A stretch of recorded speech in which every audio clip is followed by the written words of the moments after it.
इराक़ से मराजे इज़ाम की तरफ से वफूद तशरीफ़ फरमा हैं, सबको खैर मक़दम अर्ज़ करते हैं।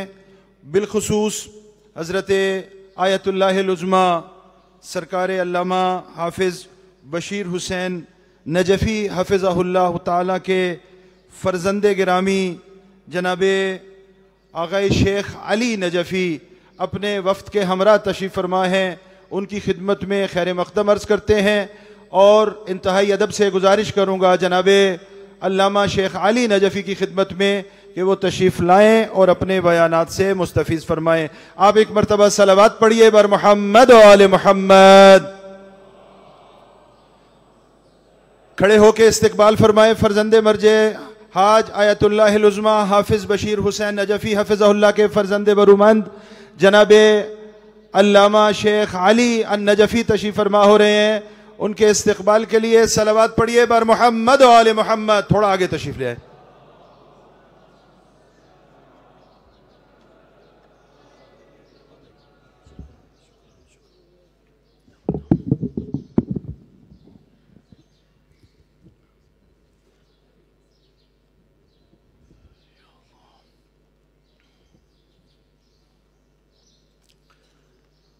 العلماء الأعلام، عائلة المرحوم، أهل المؤمنين في باكستان، السلام عليكم ورحمة الله وبركاته.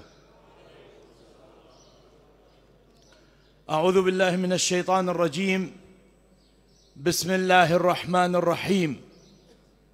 الحمد لله على هدايته لدينه، وله الشكر على ما دعا إليه من سبيله، والصلاة والسلام على المبعوث رحمة وهداية وكرامة للعالمين أبي القاسم أبي الزهراء محمد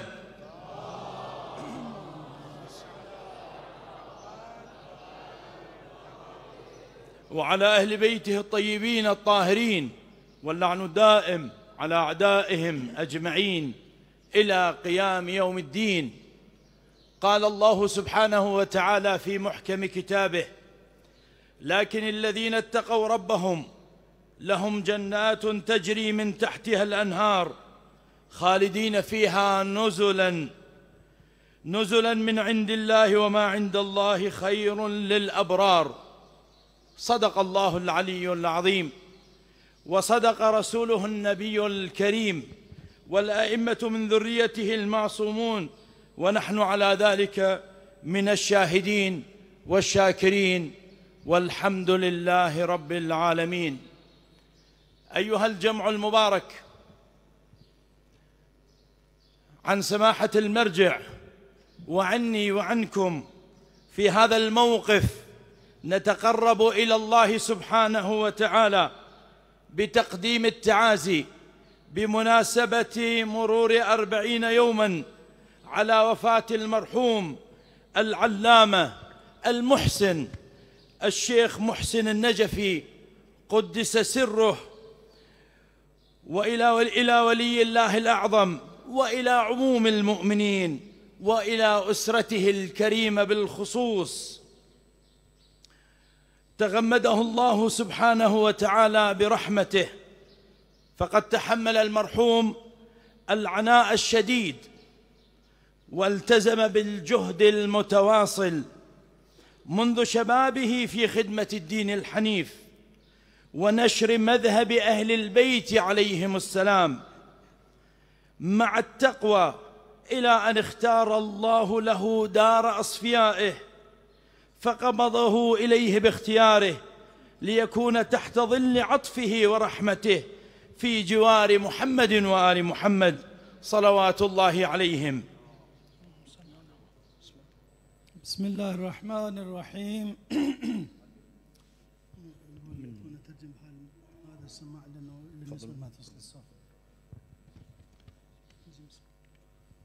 بسم الله الرحمن الرحيم. हम कुर्बतन इल्लल्लाह इस मकाम पर हज़रत अल्लामा शेख मोहसिन अली नजफ़ी क़ुद्दस सिर्रहू की रहलत के 40 दिन गुज़रने पर अपने और आप तमाम के तरफ से इमाम ज़माना अज्जलल्लाह ताला फ़रजहु शरीफ और मोमिनीन कराम और मरहूमीन के मुअज़्ज़ज़ ख़ानदान की खिदमत में ताज़ियत पेश करते हैं। खुदा इन्हें अपने साया रहमत में रखे। मरहूम ने बड़ी सख्तियाँ बर्दाश्त की और अपनी जवानी के अयाम से ही दीन हनीफ की खिदमत में मुसलसल कोशां रहे और तक़वा इलाही के साथ मज़हब अहले बैत अलैहिस्सलाम की नशर व इशाअत की, यहाँ तक कि खुदा ने इनके लिए अपने चुने हुए लोगों का ठिकाना मुंतखब कर लिया और अपने इंतखाब के ज़रिए वहाँ मुंतकिल कर दिया ताकि वो रहमत इलाही के साए में मोहम्मद व आले मोहम्मद अलैहिमुस्सलाम के जवार में रहें। इन सब पर खुदा का सलाम हो। मरहूम को खुदा अज़्ज़ा व जल ने विलायत अहले बैत अलैहिमुस्सलाम के साथ साथ बेशुमार नेमतों से नवाजा, जिनमें से आपकी खिदमत में पेश करते हैं।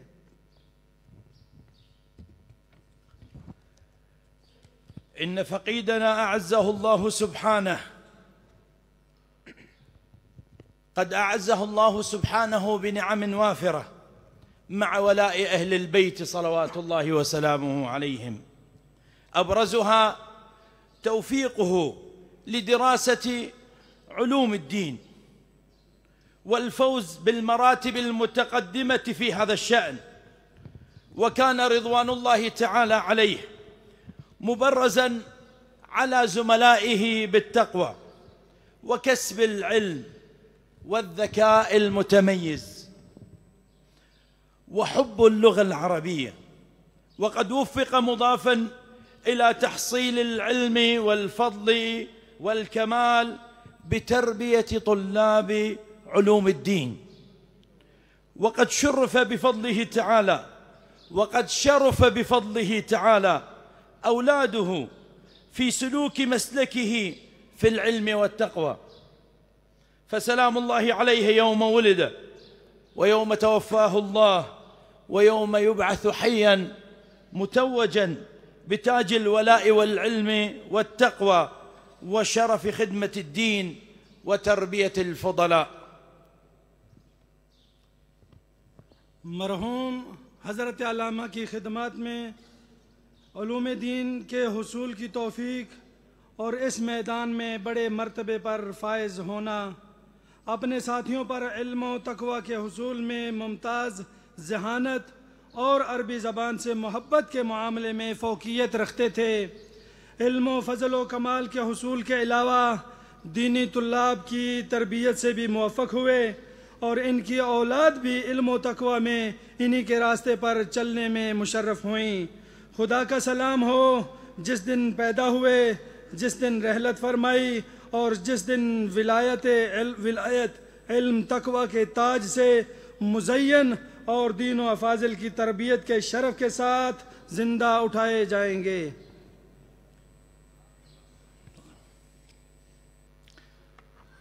أيها المؤمنون الكرام، إني أتشرف بانتهاز هذه الفرصة في موقفي هذا لأبلغكم جميعا احترام وتحيات سماحة الوالد المرجع، فمن قبله لكم جميعا السلام عليكم ورحمة الله، ودعاؤه ومحبته واشتياقه لكم جميعا، كما وأحمل منه إلى جمعكم المبارك وإلى أهلنا في باكستان وصايا ورسائل تخص جملة من الأمور التي تهمنا جميعا। मैं इस मौके को अपने लिए शरफ समझते हुए आप सबकी खिदमत में वालिद मोहतरम मर्जे मुस्लिमीन व जहान तशय्यो हज़रत आयतुल्लाह उज़्मा अलहाज हाफिज़ शेख बशीर हुसैन नजफ़ी दामज़िल्लहु का आपकी खिदमत में सलाम पेश करता हूँ। उनकी दुआएं, उनकी मोहब्बतें व शफ़क़तें पेश करता हूँ। वो आप सब के मुश्ताक हैं। इस तरह इनकी तरफ से इस इज्तिमा में और पाकिस्तान में अपनों के लिए कुछ नसीहतें और पैगामात लाया हूँ कि जो हम सब के लिए बहुत अहमियत के हामिल हैं। أولا كلنا نعتز ونقدر تاريخ البر الصغير عموما وأهلنا في باكستان بالخصوص، وهذا التاريخ المفعم بالمواقف الدينية الشريفة والذي تضمن مراكز وحوزات علمية كبيرة وعريقة خرجت العلماء والمجتهدين والخطباء والمبلغين، فكانت مشعل الهداية وشمس الشرف لنشر الإيمان في عموم البر الصغير وباكستان بالخصوص. وما هذا الاجتماع إلا دليل على ما نقول، والإقرار بهذا الشرف لهذه الحوزات واجب على كل مخلص للدين ومنصف عارف للحق. सबसे पहले हम अमूमी तौर पर बर्र सग़ीर और ख़ुसूसी तौर पर पाकिस्तान में अपने अहलियान की तारीख़ को इज़्ज़त और कदर की निगाह से देखते हैं कि ये तारीख़ मुअज़्ज़ज़ मज़हबी ओहदों के साथ मुतज़म्मिन है और भरी पड़ी है, जिसमें बड़े और अच्छे मराकज़ और हज़ात इल्मिया शामिल हैं कि यहाँ से उलमा, मुजतहिदीन, खुतबा, ज़ाकिरीन, मुबल्लिगीन फ़ारिग़ तहसील हुए। वो हिदायत के चिराग और पूरे बर्र सग़ीर और ख़ास तौर पर पाकिस्तान में ईमान को फैलाने के लिए इज़्ज़त व शरफ़ का सूरज थे। इन हौज़ात इल्मिया के एज़ाज़ का एतराफ़ हर दीन से मुखलिस और अलमबरदार पर फ़र्ज़ है।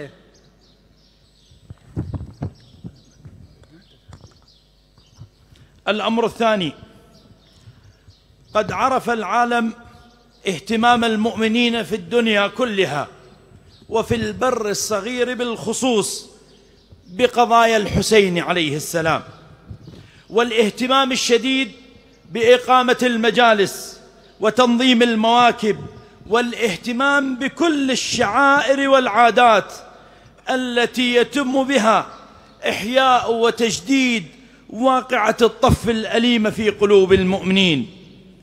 يجب أن تستمر هذه المعاني السامية كما ورثناها من آبائنا، وسوف نورثها إلى ذرارينا إلى ظهور ولي الله الأعظم عجل الله تعالى فرجه الشريف، إذ أنها كانت وما زالت من أهم وسائل نشر مذهب أهل البيت عليهم السلام في البر الصغير بل وفي العالم أجمع. दूसरी बात, जैसा कि पूरी दुनिया पर वाज़े है कि अमूमी तौर पर पूरी दुनिया और ख़ास तौर पर बर्र सग़ीर के मोमिनीन अज़ाए हुसैनी को बड़ी अहमियत देते हैं, मजलसों जुलूसों का अहतमाम और इनेकाद पर ख़ुसूसी तवज्जो देते हैं। इसके अलावा भी इन तमाम शायर और रसूमात अज़ा पर ख़ुसूसी तवज्जो देते हैं कि जिससे दर्दनाक वाक़े करबला की याद को ताज़ा किया जाता है। लाज़मी तौर पर ये इसी तरह जारी व सारी रहें जिस तरह हमारे आबाओ अजदाद से हमें विरासत में मिला है, और हम अपने बच्चों को नस्ल दर नस्ल ज़हूर इमाम ज़माना अज्जलल्लाहु ताला फ़रजहु शरीफ तक विरासत में मुंतकिल करते रहेंगे, क्योंकि ये बर्र सग़ीर बल्कि पूरी दुनिया में मज़हब अहले बैत अलैहिमुस्सलाम की नशर व इशाअत का सबसे अहम ज़रिया था और अब भी है। الأمر الثالث، ينبغي علينا التآلف والتكاتف بين أتباع أهل البيت صلوات الله عليهم، ويجب أن يكون كل واحد منا سندا ومدافعا عن أخيه ويكون مصدر خير للآخرين، ليحمي كل واحد منا الآخر، ونسعى في التعاون فيما بيننا حتى نصبح حزمة واحدة ويدا قوية، ليكون الكل مع الكل. والخلافات الشخصية يجب حلها في ضوء الأحكام الشرعية، وأما إن لم يمكن حلها فرضا فلا ينبغي بل لا يجوز أن تكون الخلافات الشخصية سببا في التشتت والتشرذم بين المؤمنين في هذه البلاد العريقة. और तीसरी बात, हम अहले बैत अलैहिमुस्सलाम के पैरोकारों को आपसी हम आहंगी और यकजहती को लाजमी तौर पर यकीनी बनाना चाहिए। हम में से हर एक अपने भाई का सहारा और मुहाफ़िज बने, दूसरों के लिए नेकी का ज़रिया बने, ताकि हम में से हर एक दूसरे का हामी व मुहाफ़िज हो। हम आपस में ताउन चाहते हैं ताकि हम एक इकाई और मजबूत हाथ बन जाएं, ताकि सब के साथ हों। ज़ाती तनाज़ात और इख्तलाफात को शरई अहकाम की रोशनी में हल किया जाना चाहिए, और अगर ये भी मान लिया जाए कि इन ज़ाती इख्तलाफात को हल नहीं किया जा सकता, फिर भी जायज़ नहीं है कि ये ज़ाती इख्तलाफात इस कदीम मुल्क के मोमिनीन के दरमियान इंतशार का सबब बने। الأمر الرابع، أريد أن ألفت أنظار عموم المؤمنين ومواطني باكستان العزيزة بالخصوص إلى أن المرجعية الدينية في النجف الأشرف مهتمة اليوم بمعرفة شؤونكم ومشاكلكم، ومستعدة بكل إخلاص للتواصل معكم، لأن المرجعية اليوم تعرف لغتكم وعاداتكم وتقاليدكم الاجتماعية والأسرية. وهذا الاهتمام إنما يمكن أن يثمر إذا أبديتم جميعا التعاون والالتزام مع المرجعية الدينية في النجف الأشرف. إن المرجعية الدينية في النجف الأشرف تطمح أن تعود الحوزات في البر الصغير عموما وفي باكستان بالخصوص إلى سابق عهدها، سالكة طريق الجد والاجتهاد في تحصيل علوم محمد وآل محمد صلوات الله عليهم أجمعين. ولا يمكن أن يتم ذلك بدون التعاون الجميع مع المرجعية في النجف الأشرف. और चौथी बात, मैं तमाम मोमिनीन और बिलखसूस पाकिस्तान के शहरियों की तवज्जो इस अमर की तरफ मबजूल कराना चाहता हूँ कि आज नजफ़ अशरफ में मरजाइयत आपके मामलात और मसाइल को जानने में दिलचस्पी रखती है, आपके साथ राबते के लिए मुखलिसाना तौर पर तैयार है, क्योंकि आज मरजैयत आपकी ज़बान, आपके रस्म व रिवाज, आपकी समाजी और ख़ानदानी रिवायात को जानती है। ये खिदमत इस सूरत में समर आवर हो सकती है जब आप सब नजफ़ अशरफ में मरजाइयत के साथ ताउन और इल्तिज़ाम का मुज़ाहिरा करें। नजफ़ अशरफ में मरजाइयत बर्र सग़ीर के हौज़ात इल्मिया और मदारिस दीनिया को इसकी साबका हालत में वापस देखना चाहती है। मोहम्मद व आले मोहम्मद अलैहिमुस्सलाम के उलूम के हुसूल में मुस्तैदी और जान फिशानी के रास्ते पर चलते हुए, और ये नजफ़ अशरफ में मरजाइयत के साथ आप सब के ताआमुन के बगैर नहीं हो सकता। الأمر الخامس، أنتم أيها المؤمنون في هذا البلد العريق المترامي الأطراف مطالبون بتقديم صورة حقيقية للإسلام والكشف عن الوجه المشرق لمذهب أهل البيت عليهم السلام، الذي يمثل الامتداد لطريق أهل البيت وسلوكهم وحياتهم صلوات الله عليهم. فعلينا جميعا إبراز الخلق الإسلامي الأصيل لكل البشرية بسلوكنا، خصوصا من يشاركنا في هذا الوطن العزيز العيش لنتمكن من عرض الإسلام ونبينه كما كان رسول الله صلوات الله وسلامه عليه يفعل بسلوكه. और पांचवी बात, इस कदीम और वसी मुल्क के मोमिनीन आपसे मुतालबा है और लाजमी भी है कि इस्लाम की सही तस्वीर पेश करें और मज़हब अहले बैत अलैहिमुस्सलाम के रोशन चेहरे को सामने लाएं कि जो अहले बैत अलैहिमुस्सलाम के रास्ते, रवैये और इनकी मुक़द्दस ज़िंदगी की तौसी की नुमाइंदगी करता है। लाजमी है कि हम पूरी बशरियत के लिए इस्लामी अक़दार व अखलाक को उजागर करें, ख़ास तौर पर इस वतन अज़ीज़ में जो हमारे साथ हमारे शरीक हैं, ताकि हम अपने तर्ज़ अमल से इस्लाम को ज़ाहिर और पेश कर सकें। हम रसूलुल्लाह सल्लल्लाहु अलैहि वआलैहि की ज़िंदगी को अपने आमाल और अखलाक से बयान करें, इसलिए कि अल्लाह अज़्ज़ा व जल ने अज़ीम तरीन पैगम्बर को अज़ीम अखलाक का मालिक करार दिया है। أخيرا روي عن رسول الله صلى الله عليه وآله أنه قال: حب الوطن من الإيمان. علينا جميعا أن نعيش هذا الحب قولا وعملا، ونسعى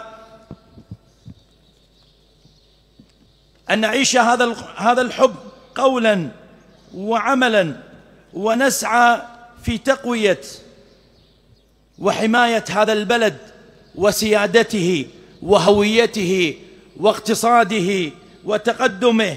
فعلى كل من يسكن في هذا الوطن العزيز أن يعلم أن شعار آبائنا وأجدادنا في بدء تأسيس هذه الدولة الإسلامية كان: إن القرآن في قلوبنا والقوة بأيدينا. وكانت جهود السياسيين المخلصين من أمثال محمد علي جناح والدكتور محمد إقبال مشكورة في ترسيخها. أمل من الله سبحانه أن يمكننا جميعا لإبراز الوجه النير للإسلام الحقيقي الذي جاء به الرسول الأعظم صلى الله عليه وآله، والذي تلقيناه من طريق أهل البيت عليهم السلام. ختاما، رحم الله فقيد العلم والعمل شيخنا المحسن، وأسكنه الله فسيح جنته، ومن علينا وعليكم جميعا بالصبر والسلوان، إنه سميع مجيب. والسلام عليكم ورحمة الله وبركاته. और आखिर में फरमान रसूल खुदा सल्लल्लाहु अलैहि वसल्लम कि रसूल खुदा ने इरशाद फरमाया कि वतन से मोहब्बत ईमान की निशानी है। हम सब को इस मोहब्बत को कौल व फ़ेल में जीना चाहिए और तहफ़्फ़ुज़ व सलामती माइशत और तवानाई के हवाले से इसकी सलाहियत को मजबूत करने की कोशिश करनी चाहिए। इस वतन अज़ीज़ में रहने वाले हर शख्स को मालूम होना चाहिए कि इस इस्लामी ममलिकत के क़याम के आगाज़ में हमारे आबा व अजदाद का ये नारा था कि हाथ में खंजर दिल में कुरान लेकर रहेंगे पाकिस्तान, और इसे मुस्तहकम करने में मोहम्मद अली जनाह और डॉक्टर मोहम्मद इकबाल जैसे मुखलिस सियासतदानों की काविशें काबिल सताइश हैं। मुझे अल्लाह सुब्हानहू व तआला से उम्मीद है कि हम सब हकीकी इस्लाम के इस रोशन चेहरे को उजागर कर सकेंगे जिसे रसूलुल्लाह सल्लल्लाहु अलैहि वसल्लम लाए थे और जो हमें अहले बैत अलैहिमुस्सलातु वस्सलाम से मिला। अल्लाह सुब्हानहू व तआला से दुआ है कि फ़क़ीद इल्म व अमल हज़रत अल्लामा शेख मोहसिन अली नजफ़ी क़ुद्दस सिर्रहू पर रहमत नाज़िल फरमाए और इन्हें अपने कुशादा बागों में से सुकून अता फरमाए। बेशक वही सब कुछ सुनने वाला और कबूल करने वाला है। वस्सलामु अलैकुम व रहमतुल्लाहि व बरकातुहू।